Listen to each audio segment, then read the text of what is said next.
Well, the FM area, much of southeast North Dakota, getting a quick shot of flaky weather as we headed into the evening hours. Roads became icy and slippery with a good half-inch or so hitting the FM area. Still on the grassy areas. Notice the glistening off the roads. They're wet and, well, right now not as slippery as they were when they had a little snow on them, but still, look at the temperature falling very briskly. 16 degrees, feels like 7 thanks to a light wind from the north-northwest. So overnight tonight and first thing in the morning, prepare to give yourself a little extra distance between you and that car in front of you. Slow down and travel safely.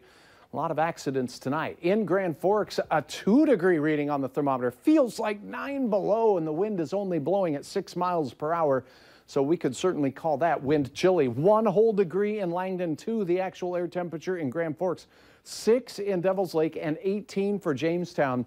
As the snow showers retreat down to the south, they're also accompanied by clouds, of course, and that's blanketing some of the warmth in our southern half of the viewing area. But this cool pool of air is heading our way. And as we take a look at the latest radar, we do see some flakes still flying down here from Richland County off to the west into parts of Dickey and Lemoore counties as well. But the clearing line pressing down toward the FM area. Now, when we have clear skies, calm winds, and fresh snow on the ground, and there is as much as 6 to 8 inches of snow up along and north of Highway 2, that's a perfect condition for very rapid cooling of the air, and that's what's going to happen tonight. The flakiest conditions now just exiting Oaks, heading into Britton, South Dakota, also parts of Brown County there to the north of Aberdeen. And this will continue drifting south and eastward this evening as the clear skies push into the southern Red River Valley. Your hour-by-hour forecast from this to 10 o'clock hour shows the northwest flow continuing, but quite weak, 5 to 10 miles per hour. And Hutch has a negative sign in front of Grand Forks because I think Grand Forks, Devils Lake, Langdon, all the way out towards Roseau County where there's significant snowpack on the ground, it's a better than average chance of spending some time below zero in the wee hours of the morning. Temperatures in the single digits to around 10 degrees for many of our southern counties as we too will clear out.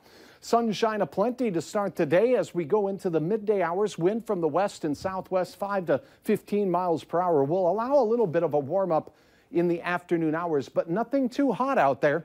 And take a look at this from the north. Late at night, a cool front will become into the picture as we head into the late night hours. We'll come with a little bit more in the way of cloudiness and an isolated flurry and another shot of cooler air for Wednesday.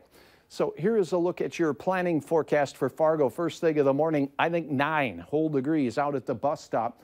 And then as the sun comes out, we'll start seeing the thermometers bring that reading back up to around 30 in the afternoon. Remember those southwest breezes at around 15 miles per hour. Cooling off fairly rapidly in the evening hours once again. Your hometown forecast shows 25 Valley City in the afternoon, 22 Langdon, and 24 in Detroit Lakes. Planning forecast, but first another wintry scene. This from the Grand Forks area near the Lincoln Park area. Tom uploading that dandy. Here's a look at the planning forecast. Cooler still on Wednesday in the mid-20s for Fargo after a 30-degree Tuesday. Quiet weather for the close of the work week, but cool. Our next chance of snow comes on Veterans Day for Saturday. And then next week we can all look with a little bit of a smile because we have a shot at 40-degree weather finally returning. Mike can finish all his lawn projects. Oh, he's got a few. Yes, I've heard. Undone, yes. Yes.